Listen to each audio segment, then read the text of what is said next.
Hello everyone, আসসালামু আলাইকুম। আমি ফারহানা বলছি। আশা করছি আপনারা সবাই ভালো আছেন। আলহামদুলিল্লাহ, আমিও ভালো আছি। আজকে নতুন একটা রেসিপি ব্লগ নিয়ে চলে আসলাম আবারও আপনাদের মাঝে। আজকে আমি বেগুন দিয়ে আচারি বেলে মাছ রান্না করে দেখাবো।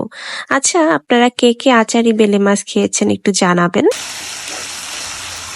আচারি বেলে মাছ রান্না করার জন্য একটা কড়াইতে পরিমাণ মতো তেল দিয়ে দিতে হবে। এরপর এতে 3টা পেঁয়াজ কুচি দিয়ে হালকা ভেজে নিতে হবে। এরপর আধা চা চামচ পাঁচফোড়নের গুঁড়া দিয়ে পেঁয়াজটাকে আবারও একটু ভেজে নিতে হবে। এবার এতে 2 চামচ লবণ দিয়ে দিতে হবে যাতে পেঁয়াজটা তাড়াতাড়ি নরম হয়ে আসে। এবার এতে এক এক করে 2 চা চামচ আদা বাটা, 2 চা চামচ রসুন বাটা, 2 চা চামচ পেঁয়াজ বাটা এবং 2 চামচ মরিচের গুঁড়া, 2 চামচ হলুদের গুঁড়া দিয়ে মশলাগুলোকে খুব ভালো করে কষিয়ে নিতে হবে।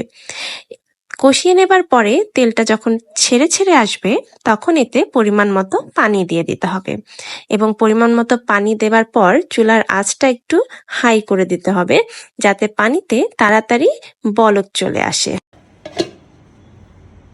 যখন বলক চলে আসবে তখন সবগুলো বেগুন ঝোলের মধ্যে দিয়ে দিতে হবে এবং দিয়ে কিছুক্ষণ নাড়াচাড়া দিয়ে ঢাকনা দিয়ে দিতে হবে যাতে বেগুনগুলো সফট হয়ে আসে। বেগুনগুলো যখন সফট হয়ে আসবে এবং অনেকটা হয়ে আসবে তখন মাছগুলোকে এক এক করে বেগুনের উপর দিয়ে সুন্দর করে বসিয়ে দিতে হবে।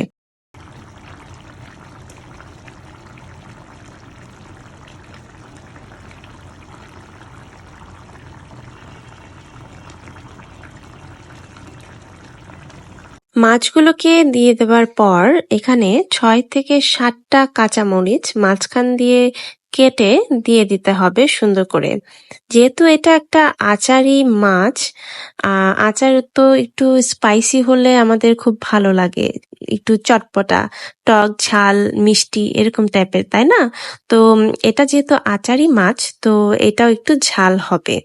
মরিচগুলো দিয়ে দেওয়ার পর আমার মনে হচ্ছিল যে ঝোলটা একটু কমে এসেছে, তাই আরো সামান্য পরিমাণ পানি দিয়ে দিয়েছি যাতে এতে মাছটা হয়ে যায়।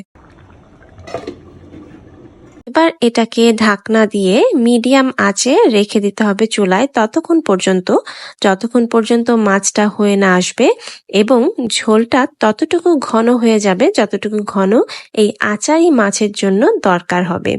তো ঢাকনা দিয়ে রেখে দিয়ে বেশ কিছুক্ষণ পর আমি ঢাকনা খুলেছি এবং মাছটা হয়ে এসেছে এবং ঝোলটাও ততটুকু ঘন হয়েছে যতটুকু আমি চাচ্ছিলাম। এবার এতে আচার দিয়ে দেবার পালা। আমার আমের আচার যেটা রসুন দিয়ে করা, সেখান থেকে কয়েক টুকরো আচার এবং কয়েক টুকরো রসুন আমি এই মাছে দিয়ে দিচ্ছি যাতে ফ্লেভারটা আরো অনেক বেশি ভালো আসে। তো এই আচারটা শেষের দিকে দিতে হবে নামানোর আগ দিয়ে।